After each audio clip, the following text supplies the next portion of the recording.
When I first married my husband, I honestly believed I had won the lottery, not because of money, status, or anything material, but because he was gentle, thoughtful, and endlessly patient. He treated everyone with kindness, especially his family. The way he spoke about his mother always made me think she was the type of woman who would do anything for her children. The deal mother, as he once put it. In the beginning, I tried my best to fit into the family. I wasn't looking to replace anyone or take my husband away from his mother. I simply wanted to be accepted. His mother appeared warm at first. She hugged me during our engagement party, said I was lovely girl, and even insisted on helping choose some decorations for the wedding. I saw no warning signs, no hints of the storm that would one day nearly destroy us. But if you listen closely enough, you'll hear whispers before the storm breaks. Looking back, there were tiny red flags, moments so small they seemed harmless. An innocent comment here, a quiet sigh there, a lingering stare that lasted a little longer than it should have. But when you don't expect danger, you don't see the signs. You brush them off, because you believe people are inherently good. And I truly believed his mother was good. My husband, Daniel, came from a very traditional family. His mother, Evelyn, had raised him mostly on her own after his father passed away when he was a teenager. The bond between them was deep, perhaps too deep. She didn't just love her son, she depended on him. Emotionally, financially, even socially. He was her anchor, her stability, the only person who truly kept her grounded. So when he married me, I unknowingly disrupted something sacred. Something she had built her entire life around. At first, she tried to hide it. She acted polite, even welcoming. But there were moments, private, subtle moments, when her mask slipped. If I reached for Daniel's hand in front of her, I could feel her stare burning into me. If Daniel complimented me, she'd find a way to turn it into a joke or redirect the attention to herself. If I bought something for our home, she'd accidentally bring the same item the next week, as if to replace my taste with hers. Little things. Harmless, maybe, but consistent, persistent. Still, nothing seemed dangerous. Life was stable. We had a daughter who brought joy to both of us. We worked hard, built a home, and tried to create our own traditions. But no matter what we did, his mother always hovered in the background, subtly reminding us that she had been there first. That she knew him better. That she understood him in ways I never could. I tried to ignore it. Daniel reassured me constantly, telling me that his mother just needed time to adjust. She's always been a little overprotective. He'd laugh. But she'll come around. I wanted to believe him. For his sake, I did. Everything took a sharp turn about a year ago, when Daniel decided to update his will. There was no big dramatic reason behind it. No fight, no secret tension, nothing like that. We had just become parents, and he wanted to make sure our daughter would be taken care of if anything ever happened to him. He wanted to ensure I wouldn't have to struggle alone. It was a responsible, adult decision. Something most parents do. We didn't even think twice about it. But Evelyn did. The day she found out, everything changed. Daniel had mentioned it casually during a family dinner. He wasn't trying to hide anything, nor was he expecting a reaction. But the moment the words left his mouth, his mother stiffened. She didn't blink. She didn't breathe. I saw the shock hit her so hard that she dropped the spoon she was holding. "What do you mean you updated your will?" she asked, with a voice so sharp it made the room fall silent. Daniel laughed lightly, oblivious to the tension rising in her tone. "It's normal, Mom. We have a child now. I just wanted to make sure they're protected." "And who did you leave everything to?" she pressed. He shrugged. "Our daughter will inherit most of it. And of course I made sure that if anything happens to me, my wife will be secure too." Secure. That word set something off in her. Her eyes flickered to me, and in that moment I saw something raw, something dark, flash across her face. Not sadness, not confusion. Something closer to anger, betrayal, possessiveness. As if I had stolen something precious from her. It was the first time she showed me her real emotions without trying to hide them. The rest of the dinner was painfully awkward. She barely spoke. Her hands trembled so much that she couldn't finish her meal. She excused herself early, claiming she wasn't feeling well. But I knew better. Something inside her had cracked. Over the next few weeks, her behavior shifted from mildly controlling to borderline hostile. She started calling Daniel constantly, 10, 15 times a day, demanding updates on his schedule, asking when he'd visit, questioning why he was spending so much time with his new family. She began criticizing me openly, my cooking, my housekeeping, my parenting. She even hinted, multiple times, that I must have influenced his decision to change the will. At first, I tried to stay calm. I reminded myself she was grieving the loss of control. But her comments grew sharper. One day, she looked at me and said, "You know, if Daniel's father were still alive, none of this would be happening. He wouldn't leave me for this." She didn't have to finish the sentence. I knew exactly what she meant. Daniel tried to step in. He told her she needed to respect his decisions. But Evelyn didn't want reason. She didn't want conversation. She wanted the version of her son she used to have. The one who put her above everything and everyone. That was impossible now. As much as Daniel loved his mother, he was a husband and a father. His life had evolved. His priorities had changed. But she couldn't accept that. Around this time, she started inviting us, more like insisting we come, over to her house for weekly dinners. She made it sound innocent, but the tone carried something deeper, like she needed to re-establish control. Daniel agreed, thinking it would calm her down. I went along because I didn't want to be the reason his relationship with his mother crumbled. But the energy in that house felt different now. Heavier, colder. She smiled on the surface, but her eyes never did. She watched every interaction, every touch between me and Daniel. She'd make passive-aggressive comments about traditions, family loyalty, financial responsibilities. As if she was trying to remind Daniel of what he owed her. Sometimes she'd corner him alone and whisper things like, "You don't need to handle everything yourself. You have me. I've always taken care of you." I overheard one of those conversations, and it sent chills down my spine. Daniel brushed it off, insisting she was harmless, just emotional. But I felt it. Something about her had shifted from protective to unstable. The turning point came one day when Evelyn showed up at our house unannounced and asked. No, demanded. To see the will.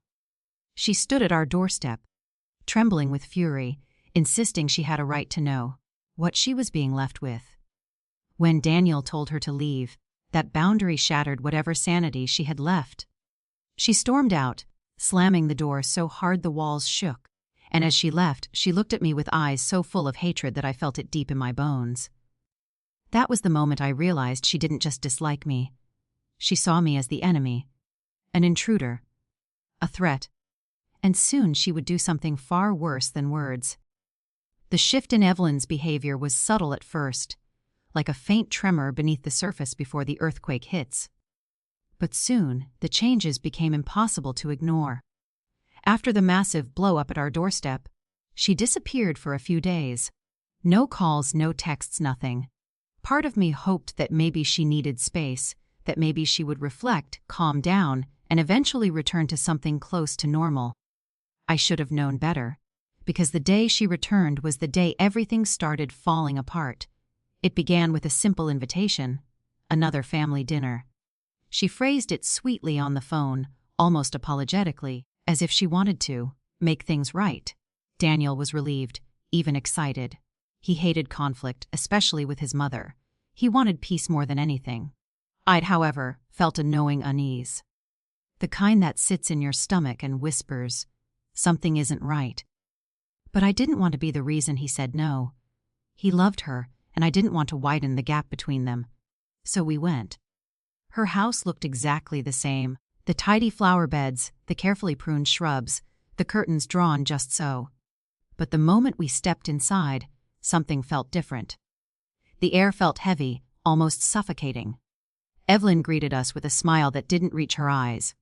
Her movements were stiff, calculated, like she was performing the role of loving mother, instead of naturally being one. She hugged Daniel for too long. She barely acknowledged me. She didn't even look at our daughter. The entire dinner was strange. Evelyn was overly cheerful, forced, almost manic. She kept insisting Daniel eat more, pushing plates toward him, refilling his glass before he even asked. Every time I reached for something, she would intercept it and say, "No, let me do it. Guests should relax." West.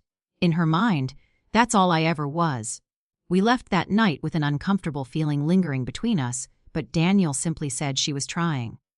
"She's making an effort. That's what matters," he whispered as he held my hand on the drive home. But the next morning, everything changed. Daniel woke up violently nauseous, not the usual stomach bug kind of sick. This was different. He could barely stand, his head spun, his hands trembled. He broke into cold sweats. I panicked. I wanted to rush him to the hospital, but he waved me off, insisting it was probably something he ate at work the day before. Except he hadn't eaten at work the day before. He had eaten at his mother's house. By noon, he felt better. Weak, but functioning. We assumed it was some kind of food poisoning or stomach flu. He chalked it up to stress and overthinking. But then it happened again. And again. Every time we visited Evelyn, Daniel got sick within hours. The symptoms were always the same: nausea, dizziness, weakness, headaches. I began to notice that the severity increased each time. I mentioned the pattern once, cautiously, afraid of sounding paranoid. Daniel laughed it off. "My mom wouldn't hurt me," he said gently. "She might be emotional, but she's not dangerous." Those words haunted me later. Still, something deep inside me, some instinct, some primal warning, kept growing. I started paying more attention during these dinners. I noticed she would give Daniel a different glass from everyone else. I noticed she always served him first, and from a separate pot. I noticed she eyed me closely whenever I watched her in the kitchen. The unease twisted into fear the night Evelyn insisted we stay for dessert. She seemed too eager, almost trembling with anticipation as she set the plates down. Daniel took a bite, smiled, and said it tasted great. But I couldn't bring myself to touch mine. Evelyn watched me intensely, waiting, almost hoping. I pushed the plate away gently and said I was full. Her jaw tightened ever so slightly. And then, something else happened. Something that seemed tiny at the time but screamed at me later. She took my untouched plate and threw it straight into the trash. No hesitation. No saving it for later. No offering it to anyone else. It was as if she needed it gone.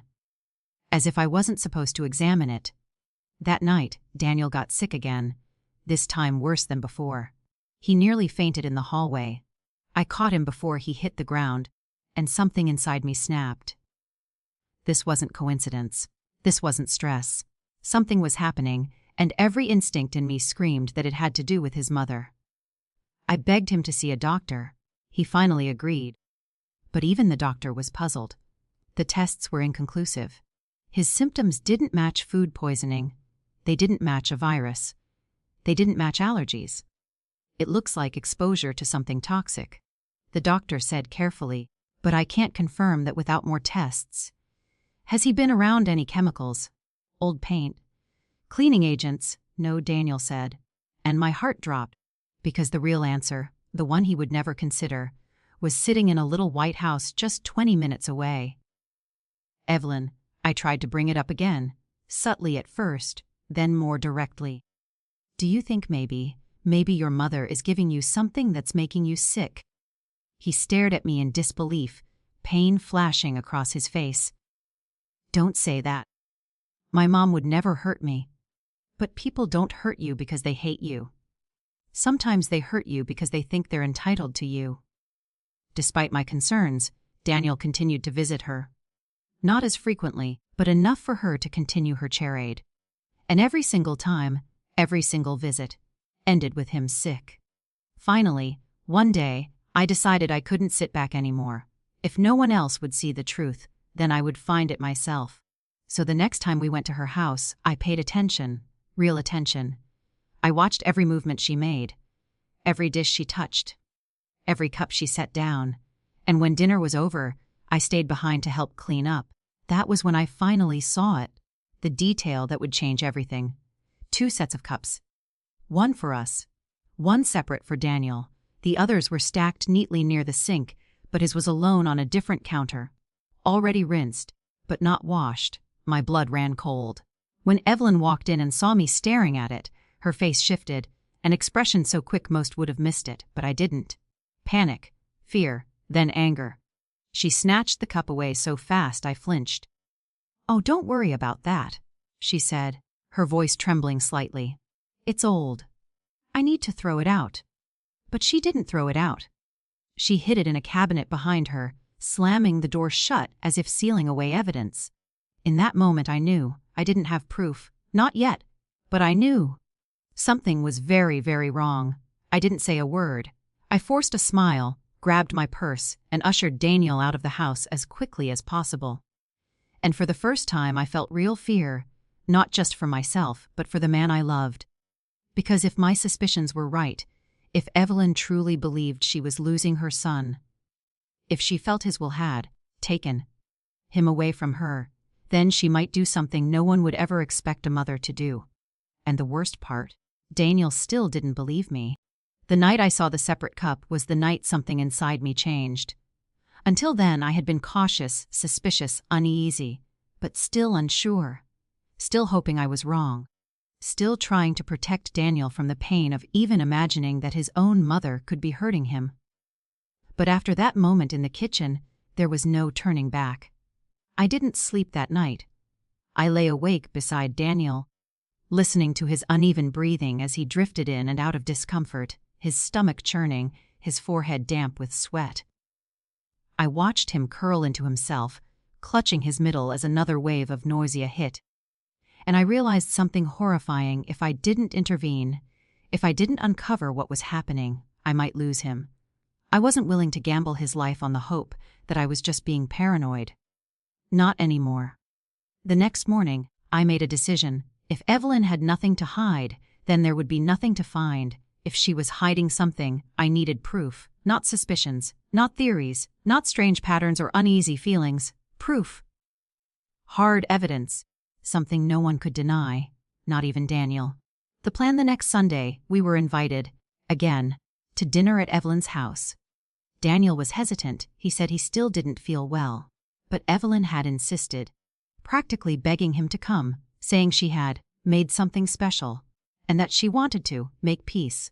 The more eager she became, the more convinced I was. So I told Daniel we should go. He was surprised, but relieved. He thought maybe this dinner would help heal the tension. I didn't tell him the truth, that I needed an opportunity, that I needed to watch her, that I needed to find out what was happening in that kitchen. Before we left, I slipped something into my purse, tiny, sealed containers I bought from a medical supply shop earlier that week. If she was adding anything to his food or drink, I was going to find out. Not guess, not fear, no. The dinner that changed everything. When we arrived, Evelyn greeted us with the same brittle, too wide smile she'd worn the last few visits. Her eyes flickered between us, settling on Daniel with a softness that felt staged, then on me, cold, assessing, almost hostile. She ushered us inside, her voice sugary sweet. "I made your favorite, darling," she told Daniel, brushing his arm. That one gesture made something twist in my stomach. Not jealousy, but dread. We sat at the table. She served him first, always him first. Same separate ladle, same special plate she only used for him now, same careful watching every time he took a bite. She barely looked at me, except when she caught me scanning her movements. Then she would stiffen, her hands tightening just a little too much around the serving spoon. I wasn't leaving empty-handed this time. When she went back into the kitchen to bring dessert, I took my chance. Daniel was distracted, texting someone from work. I quickly slipped a few spoonfuls of his food into the sealed containers hidden in my purse. Not enough to notice, but enough to test. My heart pounded so hard I could hear it in my ears. I kept expecting her to walk in and catch me, to see the fear in my eyes and know what I was doing. But she didn't. She returned with dessert. 3 plates. Again with Daniel's clearly separate. I didn't touch mine. I didn't trust anything. When she went to get coffee, I repeated the process. I took some of the dessert. Then, pretending to check something in my purse. I slid the containers deeper inside. I told myself I was imagining things. I told myself I was overreacting. But fear doesn't lie. Patterns don't lie. Illness doesn't lie. People lie. Especially people who believe they're losing something they believe belongs to them. The collapse we left soon after dessert. Daniel said he felt tired again. I tried to keep my voice calm as I urged him into the car. But the moment we pulled into our driveway, everything spiraled. He slumped forward, gripping the steering wheel. His breathing became shallow. His hands shook violently. Sweat dripped down his temple. "Daniel," I whispered, terrified. I don't feel good," he gasped, his voice barely a whisper. Then he collapsed against me. That was it, my breaking point. My fear snapped into something sharper, something resolute. No more hoping, no more ignoring, no more avoiding the truth because the truth was too painful. I called an ambulance. At the hospital, I watched them take him away on a gurney, watched nurses swarm around him. A doctor came out to speak to me after an hour. His expression was grave. "He's been exposed to something," the doctor said. "Something toxic. Not enough to kill immediately, but enough to make him very sick over time." I felt the world tilt sideways. "What kind of toxic?" I whispered. "We can't determine exactly until further tests, but it appears he's been ingesting small amounts repeatedly." Repeatedly, as in every Sunday dinner. My knees nearly buckled beneath me. My chest tightened. All the pieces fell into place at once. His symptoms, the separate dishes, the strange behavior, her insistence, the sudden coldness after the will, the cup hidden in the kitchen. And something else. Something the doctor said next. "This doesn't seem accidental." My blood froze. I thanked him, but inside everything crumbled. My suspicions weren't just suspicions anymore. They had roots, patterns, medical confirmation. The truth was right in front of me, screaming in my face. Collecting the evidence, when Daniel finally fell asleep in the hospital, hooked up to IVs, pale and exhausted, I left him with the nurses and walked outside. My hands shook as I opened my purse, pulling out the little containers. There they were, tiny, sealed, undeniable pieces of the truth. The doctor agreed to send them to the lab for toxicology testing. I didn't tell him where I got them from. Not yet. Not until I knew for sure. But in my heart, I already knew. When he returned to the room, I stood there watching him sleep, his chest rising and falling in fragile, shallow breaths. And for the first time, I allowed myself to think something I had been pushing away for weeks. His mother was trying to hurt him. Not metaphorically, not emotionally, not symbolically, physically, deliberately, repeatedly. All because of a will. All because she believed I had replaced her. All because she couldn't stand the idea of him prioritizing his new family over her. The thought made me sick. When he finally woke up, he reached for my hand weakly. "What happened?" he whispered. My voice cracked. "Something's been making you sick," I said. "The doctors think it wasn't accidental." He blinked slowly, trying to process it. I watched the denial rise in him like a reflex. I watched him try to rationalize, to dismiss, to cling to the belief that his mother loved him too much to ever hurt him. But I didn't say more. Not yet. I needed proof. Real proof. And soon I would have it, because the toxicology results would come back. And when they did, everything would change. Everything. I used to wonder what it would feel like to have your world split in half, cleanly, sharply, without warning. I always imagined it would be loud, violent, chaotic. But the moment the toxicology results came back, there was no explosion, just silence, heavy, cold, final. The doctor called us into his office 3 days after Daniel had been admitted. By then, his symptoms had stabilized. He looked weak, pale, but better alive. I held his hand the whole walk down the hallway, my grip tight, my stomach in knots. The doctor's expression told me everything before he even opened his mouth.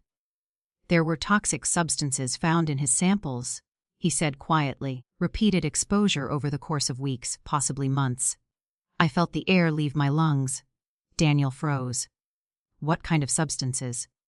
The doctor hesitated, choosing his words carefully. "They're not typically found in household items in those concentrations." Someone would have to intentionally introduce them into his food or drink. Intentional. Deliberate. Targeted. Daniel went quiet. I watched the denial in his eyes twist into something else. Fear, maybe. Or confusion. Or the horrifying beginnings of realization. The doctor continued, "We need to ask if there's anyone who prepares meals for you regularly, or if you've been eating or drinking something consistently before each episode." My heartbeat thundered in my ears. Daniel swallowed hard. I don't know. Maybe at my mom's place, I guess. We eat there sometimes. Sometimes. He was softening the truth even now. He wasn't ready. Not yet. The doctor nodded sympathetically. "For safety, I'm recommending you take a break from eating food prepared outside your home until we know more." I thanked him numbly and walked Daniel back to his room. He was quiet the entire way, staring at the floor, lost in some terrible maze inside his mind. I didn't push him. I wanted to, but I didn't. Some truths can't be forced. They have to crack open on their own. The breaking point later that night, as the lights dimmed in the hospital ward, Daniel finally spoke. "Do you think?" He stopped, swallowing. "Do you think my mother could have done this?" His eyes searched mine, desperate for reassurance, desperate for denial. But I couldn't give him either. "I don't know," I whispered. "But I think something is very wrong." He clenched his jaw, tears pooling in his eyes. "She raised me. She took care of me. She wouldn't. She couldn't." Every word sounded like it hurt him to say. I reached for his hand. "Loving someone doesn't make them harmless," I said gently. "People can love you and still hurt you. Sometimes the people closest to us do the most damage because they believe they're entitled to us." He broke down then. Silent tears, the kind that come from a wound deeper than the skin. I held him, and for the first time, he didn't try to defend her.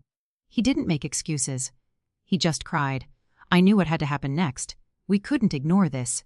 We couldn't pretend it away. We needed answers. Real answers. And there was only one place to get them. The confrontation, when Daniel was discharged later that week, he insisted on going to his mother's house. I hesitated. I didn't want him anywhere near her. But he needed closure, and we needed the truth. So we drove. The whole way there, my chest tightened. The sun was setting, painting the sky with soft oranges that felt wrong for such a dark moment. When we pulled into her driveway, Evelyn ran outside immediately, relief flooding her face. "Oh, my baby!" she cried, throwing her arms around him before he could react. I was so worried. I thought something terrible had happened. He recoiled slightly, a tiny movement, but enough for her smile to falter. "We need to talk," Daniel said, his voice low and steady. She blinked, looking between us. "Of course. Come inside." When we entered the house, that same heavy feeling returned, the air thick with tension, like the walls themselves were holding their breath. Evelyn hovered nervously, wringing her hands. "What's wrong?" she asked, her voice trembling. Daniel didn't waste time. "The hospital ran tests," he began. "They found toxic substances in my system, and they found them in food I ate at your house." Her entire face drained of color. "What?" she whispered. No, that's impossible," he continued. "The samples we collected from dinner the other night tested positive." Her knees buckled. She gripped the back of a chair to steady herself. "I don't understand," she whispered, shaking her head. "Why would? How could?" But I watched her closely. I saw the flicker, just for a second, of something like panic, guilt, something real. Daniel took a breath, visibly in pain from even asking the question. "Mom, did you put something in my food?" Silence, dead, suffocating silence. Then, slowly Evelyn began to cry. Not the hysterical, dramatic sobs of someone unjustly accused. Not the angry tears of someone innocent. But the quiet, broken crying of someone who had finally been cornered by the truth. She sank into a chair, covering her face with her hands. "I didn't mean to hurt you," she whispered. "I swear I didn't. I just wanted you back." Daniel stared at her frozen. I felt everything inside me twist violently. "You were slipping away," she continued, her voice cracking. "You had your own family now. your own life. And then you changed the will. There it was.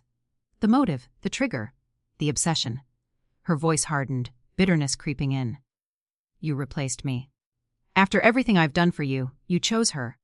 You gave everything to them. She pointed at me, eyes filled with hatred so sharp it felt like it cut the air itself. You left me with nothing. Daniel's voice broke. Mom, you could have killed me. She shook her head violently. No, no, no. I never meant for it to go that far. I only wanted you to get sick enough to need me again. To need to come home more. To depend on me like you used to. My stomach turned. She didn't deny it. She didn't even seem to understand how horrifying her confession was. She stood up suddenly, grabbing Daniel's hands. I did it for us, she pleaded. For our family. For the bond we always had. Daniel pulled his hands away as if burned. That's not love, he whispered. That's control. That's obsession. Her face twisted. Everything I did was because I love you. No, he said softly. Love doesn't poison. Her breath caught. For the first time she looked terrified, not of what she'd done, but of losing him. Please, she whispered. Don't leave me. I can fix this. I can stop. I just wanted my son back. Daniel shook his head, tears streaming down his face. You lost me the moment you tried to hurt me. And that was it. The moment the last thread between them snapped. The fallout, we left her house without another word. Evelyn sobbed behind us, begging, screaming, calling Daniel's name. But he didn't turn back. Not once. I walked beside him, his hand trembling in mine, not because he was weak, but because he was broken, betrayed, devastated. We reported everything. The toxicology results, the confession. The authorities took it seriously. Evelyn was placed under psychiatric evaluation. A restraining order followed. Legal procedures began. And through it all, Daniel moved through life like a ghost. Alive but hollow. One night, weeks later, he finally collapsed into my arms and sobbed until he could barely breathe. She was supposed to protect me, he whispered. Not this. Not ever this. I held him tightly, and all I could think was how close he came to never waking up again. When the truth finally came out, when the test results confirmed that my husband's sudden mystery illness had a deliberate cause, our world didn't just shake, it collapsed. The first feeling wasn't anger. It wasn't even fear. It was disbelief. How do you process the idea that someone who held him as a baby, someone who celebrated his first birthday, someone who had called him my whole world, could become the very person quietly trying to harm him? My husband was shattered. Betrayal changes a person in ways you don't recognize until you see the pieces of them on the floor. He kept saying, "She's my mother. Why would she do this? Why would she hurt me?" And I never had an answer. Some questions never get answers. Some wounds never get explanations. But the doctor's instructions were clear. He needed rest, treatment, and complete separation from the source of exposure. So we cut ties immediately, changed our numbers, stopped visiting her house, blocked her attempts to contact us when the investigation began. The authorities took over from there. We didn't have to prove intent, only risk. And the risk was undeniable. We weren't out for revenge. We just wanted safety. We wanted distance. We wanted peace. For weeks afterward, we lived quietly. No dinners out. No visitors. Just the three of us, my husband, our daughter, and me, held together by the fragile thread of survival. Slowly, he started to heal. His strength returned. The dizziness faded. The clarity in his eyes came back. But emotional wounds, those take longer. Healing as a family, we talked more than we ever had before. Some nights we stayed up late, just sitting in silence because we didn't know how to fill the gaps with words. Sometimes healing is not about talking. It's about simply being there. My husband went through stages: shock, denial, sadness, and finally acceptance. Not acceptance of what she did, but acceptance that the mother he remembered no longer existed in the woman who made those choices. He once told me, "I used to think love could fix anything. Now I realize love doesn't excuse everything." That sentence stayed with me. For me, healing meant letting go of the guilt. Because for a long time, I blamed myself. If he hadn't married me, if he hadn't updated the will, if I hadn't insisted we look into his symptoms, would she have done this? Would he have been safe? But trauma teaches you something important. You can't take responsibility for another person's darkness. Their choices belong to them, not to you. And eventually, I stopped carrying her guilt on my shoulders. Moving forward, we made new routines. Started going on morning walks again. Cooked meals together at home. Played with our daughter on the living room floor until the sound of her laughter drowned out the leftover fear. Life became quieter, but also more intentional. We learned to appreciate the small things a day without anxiety. A meal we cooked ourselves. A night without worrying about unanswered questions. We began to rebuild slowly, but fully. Letting go of the past. As for his mother, we don't speak of her anymore. Not out of anger, but out of necessity. Sometimes healing is not about confrontation. It's about letting the chapter close so the next one can begin. We don't hate her. We don't wish her pain. But we also don't let her back into our lives. Some doors must stay shut for your own safety, no matter who stands on the other side. And after everything, our focus shifted to what truly mattered: our little family, our home, our peace. That is something no will, no inheritance, and no betrayal can take away. Oh, Taro, if this story taught me anything, it's this. Family isn't defined by blood. Family is defined by love, loyalty, and the people who choose your safety over their control. We survived something unthinkable, not because we were lucky, but because we finally listened to the signs we tried to ignore. Healing isn't linear. It's messy, raw, and unpredictable. But every day we move forward, and that's enough. Thank you for listening to our story. And remember, protect your peace, trust your instincts, and never be afraid to walk away from anyone, even family, if it means saving your life.